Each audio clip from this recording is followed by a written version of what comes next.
একটা সত্যি কথা বলুন তো, দোকানের সব বাকির হিসাব কি আপনার মুখস্থ আছে? যদি না থাকে তবে চলো আপনাকে একটা উপায় দেখাই। আচ্ছা, দোকানের সব বাকির হিসাব আদৌ কি মাথায় রাখা সম্ভব? কার কাছে কত বাকি আছে, কত টাকা পাবেন, কে কবে বাকি নিয়েছিল এবং কবে ফেরত দেবে, এই সব কিছু কি মাথায় রাখা সত্যি সম্ভব? আর লাভের টাকা যদি বাকিতেই আটকে থাকে তবে ব্যবসায় জ্বলবে লাল বাতি। এই সমস্যার সমাধানে হিসাবি অ্যাপের হোম পেজ থেকে বাকির খাতা ফিচারে ক্লিক করুন। সবার উপরে পাবো অপশনে দেখতে পাবেন কে কত টাকা আপনাকে দেবে, আর দিব অপশনে দেখবেন আপনি কার কাছে কত টাকা বাকি রেখেছেন।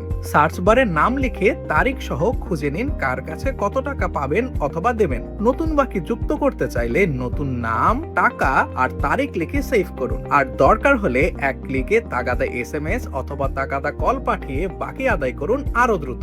বাকির হিসাবের সবকিছু দেখুন এক জায়গায় পরিষ্কার, হিসাব মনে রাখার ঝামেলা নেই, আর বাকি আদায় হবে সময় মতো। তাই বাকির হিসাব হাতের মুঠোয় রাখতে এখনই ব্যবহার করুন হিসাবি অ্যাপ।